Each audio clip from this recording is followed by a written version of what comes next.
Anthropic just launched Claude Design, and the headlines immediately went to Figma's stock price crashing. And that's a story for sure, but I think it's the least interesting part of what just happened. Because Claude Design isn't really about Figma. For those of you who don't know what Figma is, it's a software that designers use to create mock-ups and prototypes of software, websites, and mobile app designs. The bigger question this announcement asks is really, how much of your current workflow was built around a cost that just got dramatically reduced? Note, I didn't say deleted, because it still costs to use this, and you still need someone who knows what they're doing to prompt it and get something usable. Let's walk through what Claude Design actually does, who it's coming for in terms of job functions, how someone with zero design background can use it today, and where humans are still the only thing standing between a product that works and one that just looks like it does. Let's start with what even is Claude Design. Claude Design is a tool that lets you describe what you want to build visually in plain language. And it produces a working, code-based artifact, not a mock-up, not a screenshot, something that runs. And that distinction is important. For the last 20 plus years, the design process has looked roughly like this. Someone has an idea. The designer turns it into a mock-up. An engineer turns the mock-up into code. Somewhere in that translation, you lose a few things. Every handoff is a place where meaning and intention leak out. What the designer meant and what the engineer built and what the PM wanted are three slightly different things. Never mind what actually works for the users. But you spend a lot of time reconciling them. Claude Design collapses that. The output isn't a picture of a thing, it's the thing, written in HTML, CSS, code that runs in the medium that it will actually live in. There are a lot of things you can build with this. A notable use, though, is for pitch decks, with live working AI embedded directly in them. Animated product explainer videos, the kind you'd normally pay a motion graphics contractor for, generated in minutes. And editable, because it's just code. Interactive 3D product demos, design systems pulled automatically from your existing code base, competitive analysis prototypes where you drop in a competitor's URL and Claude re-renders their landing page in your brand. Live dashboards, internal admin tools, mobile app prototypes with real transitions. Every one of those things used to require either a specialist or a specialized tool or both. Some of them were multi-week projects. That's the main thing that just changed. What used to take weeks or months can now take hours or days in the right hands. We'll get to that in a minute. So let's talk about jobs. Not to be alarmist, but pretending it isn't happening isn't helping anyone. Features like these will make pixel-pushing designers obsolete. By that, I mean designers who just take components and put them together. It's the same way AI coding is taking over for entry-level coding jobs and can pull pages together in seconds that used to take a front-end designer days. That pitch deck plus demo I described that startup teams have been doing for years, one prompt, 5 minutes, and you have a 12-slide deck with a working interactive AI on the product demo slide. That's not just a mock-up. A VC can use that in a meeting. The motion graphics contractor producing a 45-second product explainer, replaced for a significant percentage of use cases. Not all of them, but enough that there's no need to sell some company a $450,000 version of a 20-second video when AI can create it in minutes, even for regulated industries. The multi-week design ops engagement to extract a design system from a messy code base, I've done that. Gone. You point Claude Design at your repo, upload your CSS or your Figma export, you have a working design system in minutes.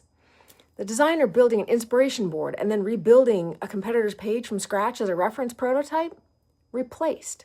There's a whole category of internal tools like dashboards, admin panels, reporting systems, that backlog of stuff that every company has because revenue-making work always wins. Claude Design is explicitly built for exactly that. So if your job is primarily to produce the first draft of a visual artifact that will then get handed off, that workflow is under significant pressure. I'm not saying those jobs disappear tomorrow. I am saying the cost structure that justified entire layers of that work has changed, and ignoring that is a choice with consequences. That's great for companies, you're saying, but what about everyone else? Here's what this means for someone who's not a designer, not an engineer, not a big company, just somebody who has ideas and who needs to communicate them. If you are a PM, you can now prototype before you write a spec. Paste your user stories, your acceptance criteria. Tell Claude Design what flow you're trying to satisfy. And in a few minutes, you have a working prototype that you can put in Jira instead of a wall of text. Engineers can scope against it.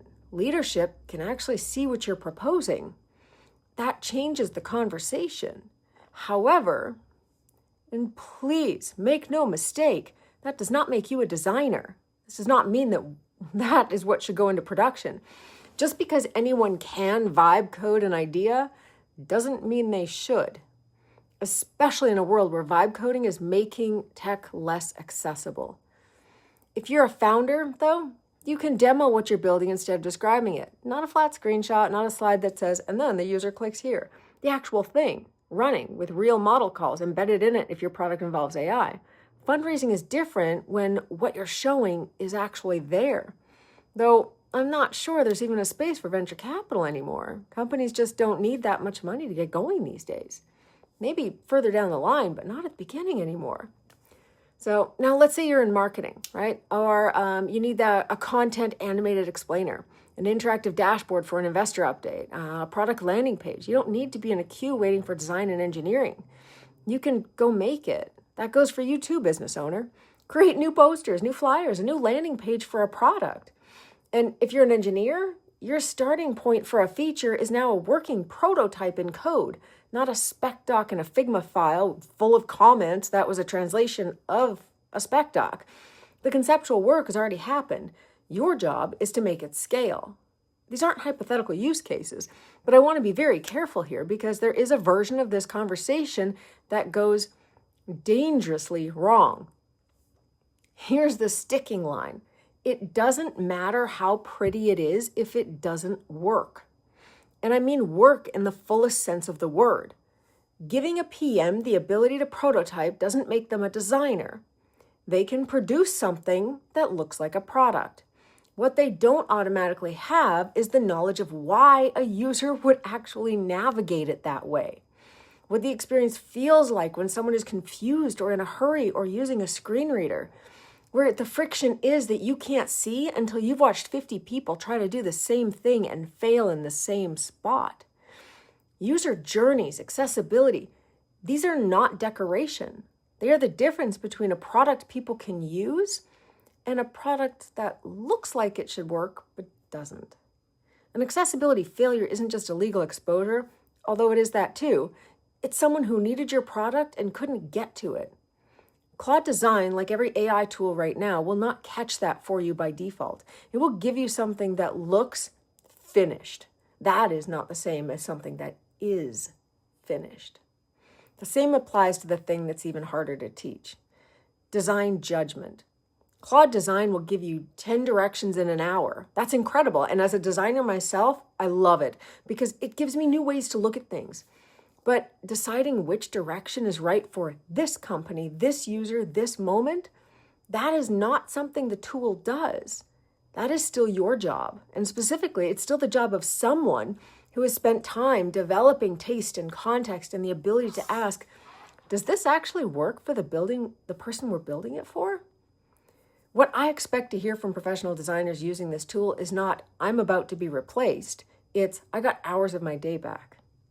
The mock-up production, the first pass explorations, the early iterations, those compress dramatically. What that frees up is time to do that part that requires a human, the critique, the direction setting, the judgment calls, the edge cases, the accessibility audit. And that shift matters for engineers too. When prototyping is cheap and fast, you have more time to think about what happens when 100,000 people use this thing at once. The edge cases that don't show up until scale, the failure modes, the things that used to be squeezed out by the time pressure of just getting to a working demo. Now there's room for that. The execution work compresses. The judgment work expands. If you treat this as a replacement for judgment, you'll just ship bad products faster, which is exactly what's happening. If you treat it as leverage for the judgment you already have, though, you will ship better ones. This is why it concerns me that companies are laying off their experts en masse. These are the people who understand what should be happening, and that is being discounted too readily. Now, here's where this gets really interesting from a structural standpoint. Claude can do it now, all now, right? Remember, Claude Design is not a standalone product. It's the third piece in a coordinated stack. Claude Code came first. You describe what you want, build it, it writes the code, ships pull requests. Claude Cowork came next. Same pattern applied to knowledge work, documents, analysis, research. Claude Design extends that same pattern to visual artifacts. The motion across all three products is identical. Describe what you want in plain language, get a working artifact, refine through conversation, hand it off to the next stage. What's different each time is just the type of artifact. And what that means for teams is that the walls between roles are shifting. That vertical slice is getting more lean. A PM who can prototype doesn't need to be in the queue for a centralized designer for every exploration. A designer who can ship code doesn't need to wait for an engineer for a small app. The coordination tax drops because there are fewer handoffs. Teams get smaller. At the Pragmatic Summit in February, Atlassian's CTO talked about some of his teams writing 0 lines of code. Everything is agents or orchestration of agents. We've talked about that. Engineering leaders I've talked to are seeing 2 pizza teams becoming 1 pizza teams. That's real disruption happening. Not will Figma survive, though that is a legit question, but how much of your team structure was built around a cost that's effectively all but deleted? A few practical things before you go test this. Claude Design is a max tier tool. The Pro plan burns through usage limits fast if you're doing serious work. One person said 7 prompts used up their credits for the entire week. So budget for $100 or $200 plan. It's not something you casually try on the free tier and get a real sense out of it. And I want to be clear, Figma is not dead. Production-grade design systems at scale, component library maintenance, the deep craft work in the middle of a product's life. Figma still owns that, and there is a place for it, just like there's a place for COBOL. Not every company can use AI willy-nilly for everything, nor should they without governance. However, what Claude Design does is raise the floor for everyone who isn't a specialist and give specialists more room to do the work that actually requires them. But remember, you still need humans who know why a design works, not just whether it looks like it does. You still need accessibility expertise. You still need someone who's done the user research. You still need judgment. The tool does not replace that. It just makes it clearer whose job that actually is. If you're figuring out how to rebuild your workflow around this, DM me. That's exactly the work I do. Thanks for sticking around. I appreciate it. Talk soon.